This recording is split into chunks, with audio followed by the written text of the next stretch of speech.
Horror games can be made using a whole smorgasbord of visual styles. Some, like Silent Hill 2, try to make something surprisingly poignant and beautiful. Others, like Soma for instance, attempt to create sci-fi monstrosities with cool technological themes. However, there is also a real art to taking a video game and making it truly unpleasant to look at in order to keep players on their toes. And with that in mind, I'm Josh from WhatCulture.com, and these are 10 great horror games that are ugly on purpose. Number 10, Paratopic. Playing Paratopic feels like diving down a rabbit hole of video game expressionism. It'll scare you, confuse you, baffle you, and all in all, give you a gaming experience that you won't find anywhere else. Paratopic is a short first-person game that puts you in the shoes of 3 different characters. One is caught smuggling illegal VHS tapes, another plans to find an elusive bird, and the final is an assassin in a shady diner. The game is rendered to look like a PS1 style title, with blocky characters and low fidelity graphics. You'll get plenty of pixels and 32-bit models then, making the whole game feel like it was born in the late 90s. Of course, this visual style only adds to the experience, as it causes the title to feel contorted and unnatural, making the weirder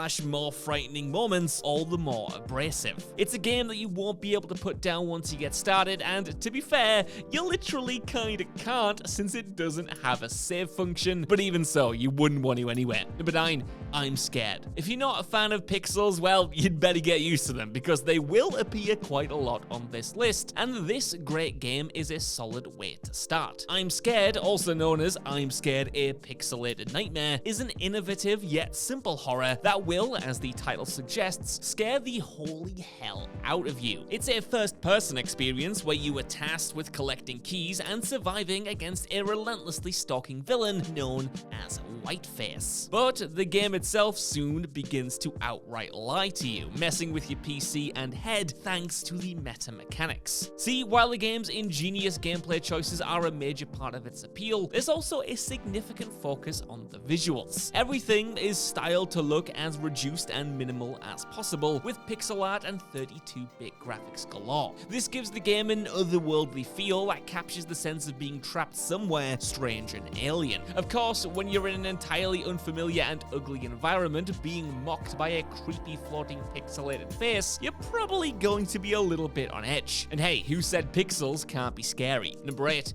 Mundon. Is it possible for a game to be both beautiful and ugly at the same time? Well, the answer to that is a resounding yes, and if you don't believe it, then you've clearly never played this phenomenal Swiss horror title. Mundon puts you in the shoes of a man returning to his hometown for his grandfather's funeral. There, you discover a mystery about your grandfather's death and venture to the top of the mountain to seek answers, fight monsters, and solve puzzles along the way. The primary visual motif of this game is that every art asset is designed to look like it was hand-drawn inside a sketchbook. Thus, everything is black and white and looks slightly scribbly. This is more than just a visual gimmick though, as the effect was achieved by the developers hand-sketching every texture and then scanning them onto 3D models. So, the reason that it looks hand-drawn is, well, because it is. Of course, while the artisan style is gorgeous, it's also deliberately rough and literally sketchy. It's a resoundingly bleak and reductive visual style that gives every character and location a sense of the uncanny, adding to the creepiness of the whole experience. It's a one-of-a-kind horror that you just don't want to miss, especially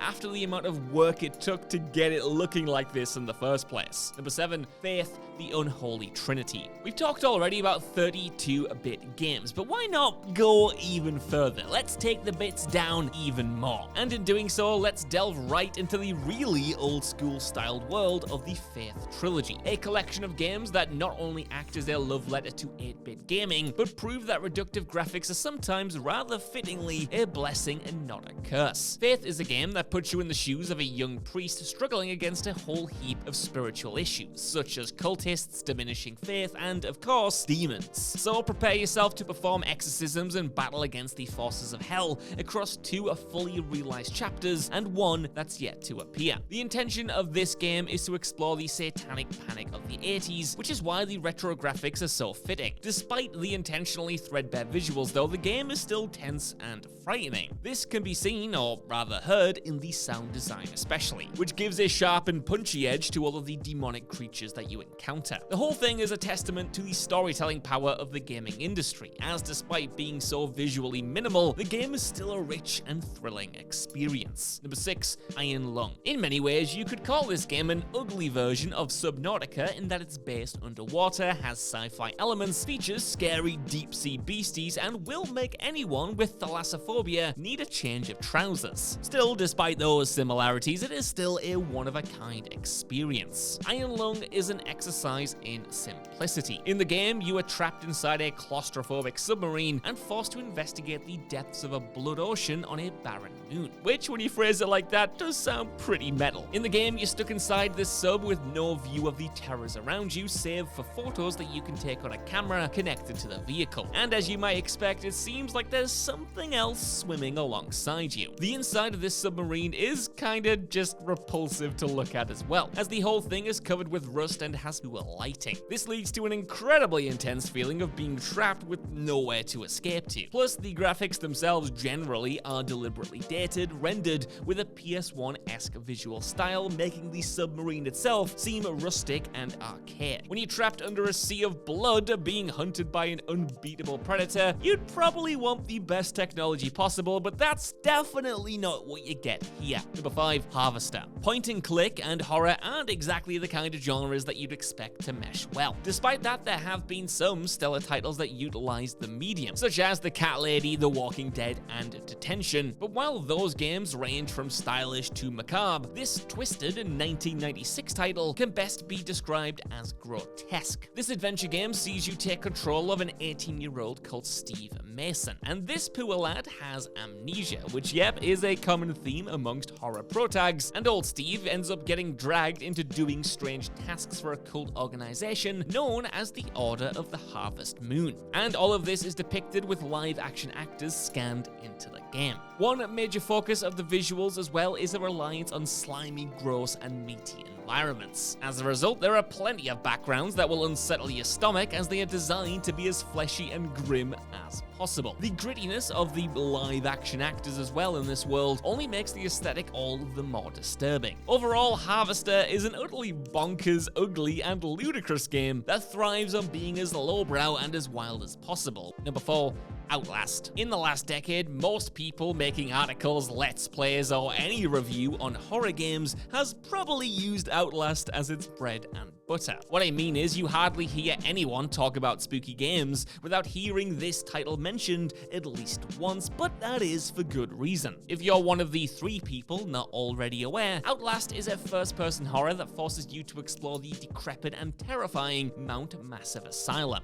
The place is full of ugliness and vulgarity, as the inmates are a host of disturbing characters, all of who want to kill you, rip your skin off, or worse. Naturally, there's a deliberate effort to make the game as ugly as possible. The environment itself is full of dilapidated items with ugly architecture and broken equipment just littered about everywhere. Plus, the inmates themselves are a terrifying stroll down the uncanny valley, as their faces are all sick and twisted. Still, the real ugly highlight for the title is the use of your camera. Mimicking found footage movies, you use the night vision mode on this camcorder to see things when the lighting is too dark, making the screen awash with an uncomfortably bright and gritty green filter. Put simply, not since The Grinch has the color green looked so damn creepy. Number 3, The Fridge is Red. Despite having a name that makes it sound like a kid's first sentence book, this indie horror title is an exercise in terrifying visuals. The horror is an anthology experience telling a slew of first-person based stories, all focusing on different themes and gameplay elements. Thus far, only the demo is available, but that in itself is a haunting experience that gives you a gruesome dive into hell, quite literally. Still, that's just the icing on this visually disgusting cake, as the sponge is comprised of PS1-style graphics that make the game feel like a secret hidden gem from the PlayStation era. It's got all the hallmarks of an ugly horror game: heaps of violence, pierced eyeballs, broken bodies, bodies, and of course, low fidelity. Plus, the titular fridge itself is somehow made uncanny and scary thanks to the deliberately dated graphics. Making a fridge scary, now that is an accomplishment. Number 2, Night of the Consumers. On paper, the idea of a horror game set in a good old-fashioned supermarket might seem a little bit ridiculous. This game, however, is a horrifying exploration of the woes of a retail worker. In it, you play as an unlucky newbie at your local store as you attempt to stack shelves, all the while avoiding the onslaught of consumers demanding ridiculous things. And if you don't adhere to their whims, you'll get a manager called on you, and you could even end up getting fired. As if the game's concept wasn't harrowing enough, its visuals truly follow suit. The character models are disgustingly rendered with creepy designs and camera angles that are way up into your personal space. Naturally, the graphics are also deliberately retro, giving the whole thing this reductive, pixelated, and gritty aesthetic. Finally, there's the oppressive use of color with a disgustingly fluorescent lighting scheme that feels just like your local supermarket in the worst possible lighting. In the developer's own words, retail is hell. Number 1,